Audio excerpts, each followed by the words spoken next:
Good, good morning, students. Vishakha ma'am here with our English subject.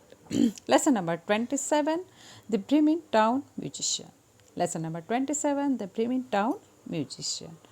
Brimming Town Musician means Brimming Town कोई town है और musician means ये town के कोई तो म्यूजिशियन बनना चाहते हैं. अभी वो कौन है यही तो हमें सीखना है. तो दोस्तों, मैं आपको दोस्त बोला तो चलेगा ना? तो क्या हुआ, टीचर और स्टूडेंट दोस्त तो होते हैं. तो दोस्तों, ये लेसन में 4 फ्रेंड की कहानी है.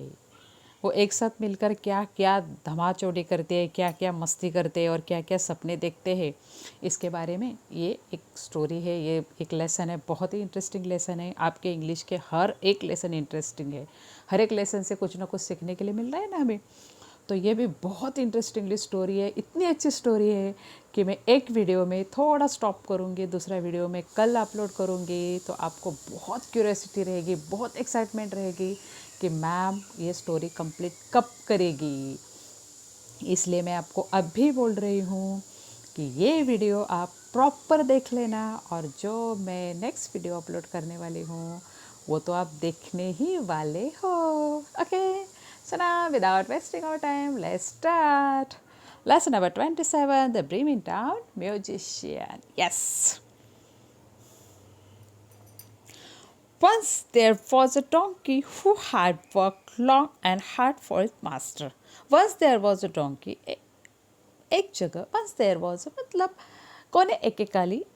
There was a donkey. एक donkey था who had worked long and hard for his master. Master means मालक. कुछ दिन पहले या long long ago there was a donkey. वो ऐसा था कि जो अपने मालिक के लिए बहुत सारा हार्ड वर्क करता था. कुछ दिन पहले या कुछ ऐसे ज़माने पहले बोल सकते हैं. क्या हम लोग बोलते हैं ना, अरे वो ज़माना बीत गया जब मैं बहुत सारा ये करता था, काम करता था. आपके दादी दादा बोलते होंगे, देखो अरे तुम लोग क्या काम करते हो, एक ज़माना ऐसा था जब हम लोग कितनी खेती करते थे. वैसे ही है. Once there was a donkey who had work long and hard for his master. एक ऐसा दिन था, एक ऐसा ज़माना था जिस टाइम ये डोंकी अपने मालिक के लिए बहुत हार्ड वर्क करता था. Now he had grown weak and could not do much work. लेकिन अभी वो क्या हो गया, वीक है. वो इतना काम नहीं कर रहे हैं क्योंकि वो थोड़ा बूढ़ा हो गया है. And could not do much work, और वो ज़्यादा काम नहीं कर रहा है. देखो, जैसे हमारे बूढ़े बुजुर्ग रहते पहले, उन्होंने जो वो यंग थे आपके पापा मम्मी जैसे, बहुत सारा काम किया है उन्होंने. लेकिन जैसे वो बूढ़े हो जाते उनका काम करने का स्पीड क्या होता है, कम होता है.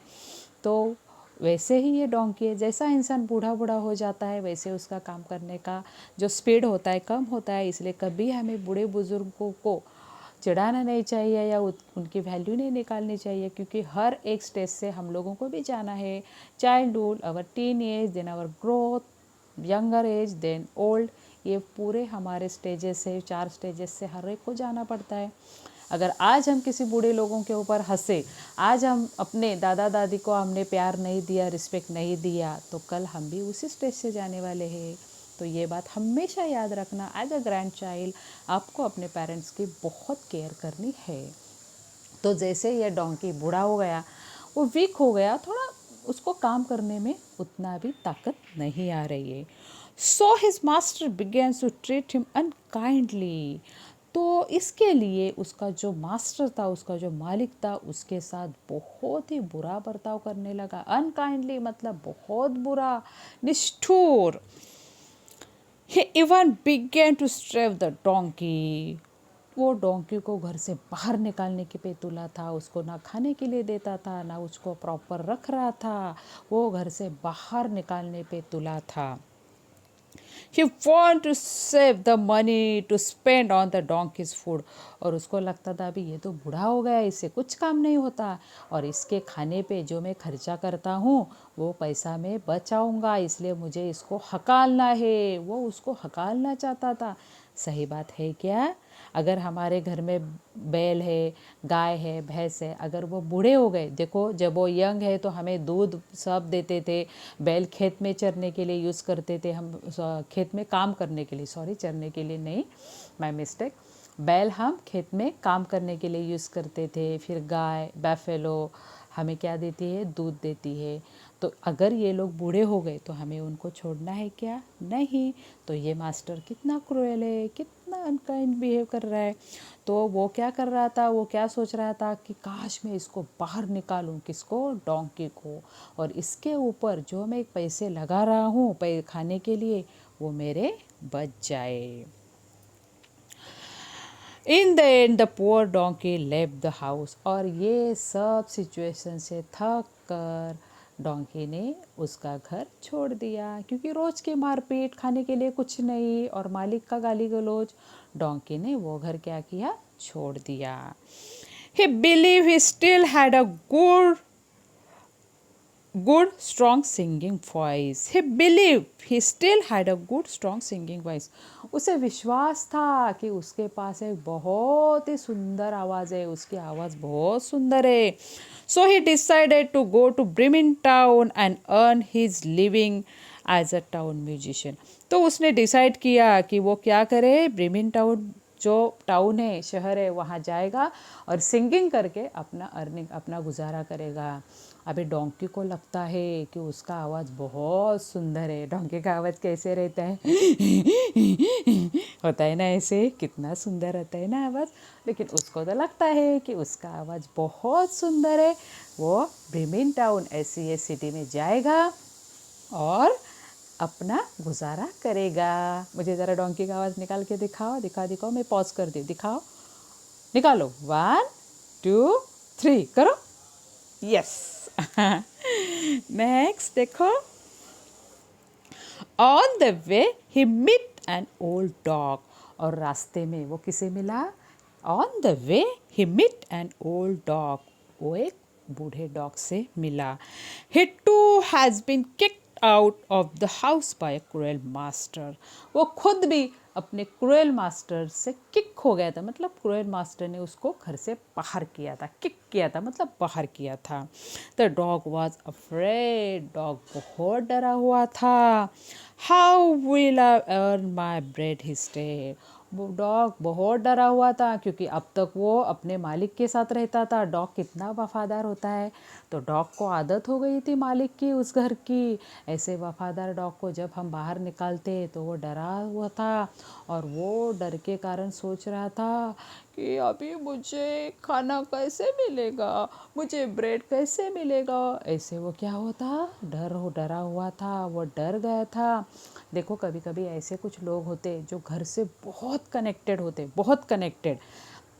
मैं बार बार आपके दादा दादी पे आती हूँ, क्योंकि नॉर्मली ये बूढ़े लोग हम लोगों के ऊपर डिपेंड रहते, तो ये लोग बहुत कनेक्टेड होते हैं हम लोगों से। और उस टाइम अगर हम लोगों ने उनको नज़रअंदाज किया तो ये बहुत अलोन फील करते हैं, बहुत अकेला लगता है उनको। तो हमें चाहिए कि हम बस उनके साथ थोड़ा टाइम गुजारें। ओके, बहुत होशियार बच्चे हो आप, मेरी हर एक बात फटाफट कवर करते हो, मुझे पता है। मुझे मेरे पर्सनल पे आंसर आता है, मैम आप बहुत अच्छा बताते हो, तो मुझे बहुत अच्छा लगता है, सच में अच्छा लगता है। क्योंकि आप लोग जब अच्छा बोलते हो ना, तो वो टीचर्स के लिए कॉम्प्लीमेंट रहता है। टीचर को कॉम्प्लीमेंट कब मिलता है पता है, ज़रूरी नहीं कि टीचर्स डे के दिन आप टीचर के लिए गिफ्ट दो। टीचर के बारे में 2 वर्ड्स अच्छा बोला ना, तो वो टीचर के लिए कॉम्प्लीमेंट होती है। क्योंकि हमारा टीचिंग प्रोफेशन ही ऐसा है कि हमें एक तो दूसरे को समझाने में इंटरेस्ट आता है, और जब सामने वाला समझ जाता है, हमें ये एहसास होता है कि हमारा उद्देश्य सफल हो गया, तो उससे बड़ा अवार्ड टीचर के लिए कुछ नहीं है। तो मुझे बहुत अच्छा लगता है जब आप मुझे पर्सनली कॉल करके बोलते हो, मैम ये लेसन आपने बहुत अच्छा सिखाया, मेरे बच्चे ने बहुत अच्छी तरह से इसको ये किया, पढ़ाया अच्छी तरह से, मेरे बच्चों ने इसको सुना, तो मुझे बहुत खुशी मिलती है। Okay, on the way, he met an old dog. He too had been kicked out of house by a cruel master. The dog was afraid. How will I earn my bread? He said. ये हमारा हो गया. Why? Why you have a voice as good as mine? Said the donkey. Why? Donkey क्या बोल रहा है? क्यों रो रहे हो? अरे तेरे पास तो मेरे जैसा सुंदर आवाज़ है। कौन बोल रहा है? डोंकी। देखो कितना कॉन्फिडेंट है ये। Let us both go to Bremen and sing for the town people. चल मेरे साथ, और हम लोग क्या करेंगे, टाउन की जो पीपल है, ब्रेमिन टाउन के जो पीपल है, उनके लिए गाना गाते हैं। We shall be well paid there. So the two companions went on together. We shall be paid there. हमें उधर अच्छी खासी अमाउंट मिलेगी. और दो कंपेनियन मीन्स अच्छे साथी दोस्त वो वहाँ से चल पड़े. एक बात याद रखना दोस्तों, हार्ड वर्क, कठिन परिश्रम और खुद पे बिलीव, खुद पे विश्वास हमें बहुत कुछ आगे लेकर जाता है. आपको कुछ आता है लेकिन आप खुद पे ट्रस्ट नहीं कर सकते तो आपको आने के बाद भी आप कुछ नहीं करोगे. लेकिन इसके अपोजिट, अगर आपको सच में कुछ नहीं आ रहा है लेकिन आपको खुद पे विश्वास है तो वो आप बाजी मार लेते हो. इसलिए लाइफ में कभी भी निगलेक्ट नहीं होना, निगेटिव नहीं सोचना, खुद पे ट्रस्ट करो. Okay. Suddenly they hear a cat mewing sadly with tears in his voice. अभी डोंकी और डॉग तो स्टार्ट हो गए ब्रिमिन टाउन जाने के लिए, तो उन्होंने थोड़ी देर के बाद एक कैट का स्लोली म्यूइंग आवाज़ सुना. Why are you crying? They asked. दोनों ने पूछा क्यों रो रहे हो.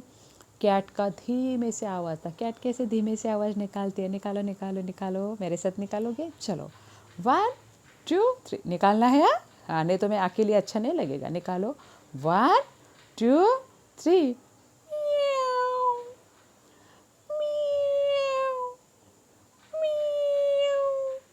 आता है ना. अरे मेरा बिल्ली आ गई, इधर देखो. तो ऐसे रोते रोते कैट आवाज़ कर रही थी. तो ये दोनों उसके पास गए और बोले क्यों रो रही हो. अभी देखो कैट क्या बोल रही है. How can I be happy knowing that my mistress is going to drown me? अरे मैं कैसे सुखी हो सकती हूँ, मेरी जो मिस्ट्रेस है ये मुझे छोड़कर चली गई, मुझे फेंक कर चली गई. देखो मास्टर मतलब मालिक और मिस्ट्रेस मीन्स मालकिन. तो मास्टर्स का मिस्ट्रेस ये हो गया ना दोनों. तो मास्टर्स मीन्स जेंडर जेंट्स और मिस्ट्रेस मीन्स लेडीज़. तो मैं कैसे सुखी हो सकती हूँ जबकि मेरी मालकिन मुझे छोड़कर चली गई. I am old and would only like to sit by the fire and sleep. मैं बूढ़ी हो गई हूँ और मुझे बस एक ही काम पसंद है, सोना. वो भी कहाँ, फायर के साइड में. सीट बैठना और फायर के साइड में, आग के साइड में सोना पसंद है. देखो आप लोग ऐसे नोटिस करते हो ना, आपके घर में अगर बिल्ली है और गांव में, तो गांव की बिल्ली देखो जगह जहाँ चूल्हा या थोड़ा गर्माहट रहेगी उधर जाके क्या होती है, सोती. कितना भी उसको कुछ भी करो लेकिन हिलती नहीं है. बिल्ली बहुत दयालु होती है, सच में दयालु होती है. I cannot catch mice as I did before. जैसे मैं पहले माइस पकड़ती थी वैसे मैं अभी नहीं पकड़ रही हूँ. So my mistress does not need me any more. Where am I to go. So मेरी मालकिन अभी मुझे नहीं रख रही है तो मैं कहाँ जाऊँ.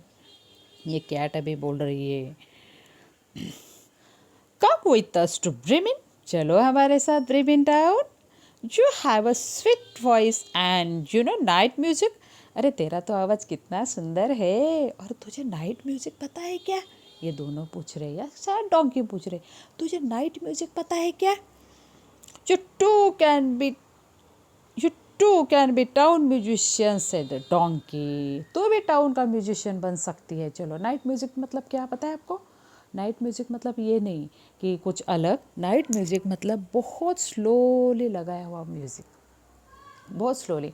अगर आप ऑब्ज़र्व करोगे नाइट में, अगर अपने पेरेंट्स के साथ किसी रेस्टोरेंट में खाना खाने जाओगे तो बहुत ही मतलब ना स्लो म्यूजिक है. अगर रात में ध्यान ध्यान ध्यान ध्यान ध्यान ध्यान म्यूजिक लगे तो आप खाना खाओगे क्या. नहीं, बहुत साइलेंट म्यूजिक लगाया जाता है. नाइट का म्यूजिक देखो, आपकी मम्मी भी आपके लिए लोरी गाएगी, वो भी लाइट ऐसे स्लो आवाज़ में. अगर मम्मी ने ज़ोर से सो जा राजकुमारी सो जा ऐसा बोला तो अच्छा लगेगा क्या. नहीं, मम्मी कैसी बोलेगी, सो जा राजकुमारी सो जा सो जा. अगर ऐसा मम्मी ने बोला तो कितना अच्छा लगता है. उसी की जगह मम्मी ने अगर रूडली बोला तो आपको नींद आएगी क्या. नहीं, ये क्या हो गया आपका नाइट म्यूज़िक. नाइट म्यूज़िक मतलब स्लो, जिससे हमारी आंखें अपने आप बंद होती है. Now the three travels together for some time till they come upon a farmer. अभी वो तीनों ट्रैवल कर रहे जब तक फार्मर मतलब एक खेत के पास आने तक वो तीनों ट्रैवल कर रहे, चल रहे. There they hear a cock loud wailing, और उस टाइम उन्होंने एक कॉक का बहुत ही ज़ोर से डरावना आवाज़ सुना। When they made enquiries, the cock told them. जब उन्होंने इंक्वायरी किया तो कॉक ने बताया, My mistress is preparing wet. My mistress is preparing a feast for her guest. अभी कॉक क्यों रो रहा है? क्योंकि उसकी जो मालकिन थी वो अपने गेस्ट के लिए फिस्ट मीन्स दावत की तैयारी कर रही थी। She had told the cook to kill me for the feast, और उसने अपने कुक को, मतलब जो आचारी रहता है, स्वयंपाकी रहता है, उसको बोला कि ये मुर्गे को काटो क्योंकि आज के मेहमानों को दावत देनी है, इसलिए मैं रो रहा हूँ। आई एम सो फ्राइटन, मुझे बहुत डर लग रहा है। So the donkey invited the cock to join the band of musician. इस तरह डोंकी ने उसको भी इनवाइट किया। पहले कौन था? डोंकी, फिर डॉग, फिर कैट, अभी कॉक। कॉक का आवाज़ कैसा आता है? कड़ो ऐसा आता है ना। तो कॉक का भी म्यूज़िक उसमें शामिल हो गया। मतलब पहले डोंकी डोंकी हो गया, उसके बाद डॉग भो भो भो भो डॉग हो गया, उसके बाद कैट हो गई, और लास्ट में कुकड़ू कू कॉक हो गया। अभी ये 4 म्यूजिशियन क्या करते हैं देखते हैं।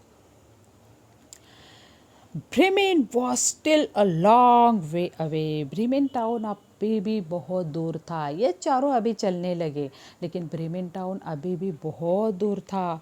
On the way they had to cross the forest, और ऐसे करते करते वो फॉरेस्ट के नज़दीक आ गए और फॉरेस्ट क्रॉस करने लगे। मतलब फॉरेस्ट के बीचों बीच आ गए, फॉरेस्ट के पास आ गए, और उनको फॉरेस्ट क्रॉस करना था।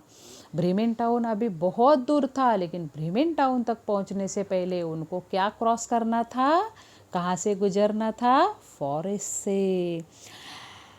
As it began to get dark, the cock flew to the top of the tree to look around for shelter.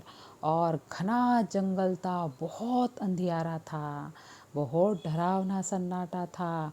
तो कॉक ने क्या किया? कॉक तो फटाफट फटाफट पेड़ पे उड़ता है ना, तो वो पेड़ पे चढ़कर सबसे ऊंची टहनी पर चढ़ के इधर उधर शेल्टर ढूंढने लगा कि बहुत डार्क है, बहुत अंधियारा है, तो कहीं तो शेल्टर चाहिए।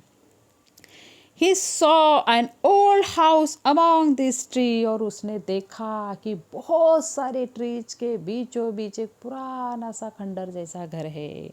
The four friends decided to rest there for the night, और फिर चारों ने डिसाइड किया कि आज की रात हमें यही निकालनी है। चारों ने डिसाइड किया। ओके स्टूडेंट्स, कैसे लगी स्टोरी? लेकिन आपको यहाँ रुकना है मुझे। मैंने बोला ना आपको बहुत इंटरेस्टिंगली लगेगी, लेकिन इसके लिए आपको मेरा कल का वीडियो देखना पड़ेगा। So now students, here we stop remaining part we will take in our next lecture. तब तक के लिए stay home, eat healthy and work from home. Bye bye.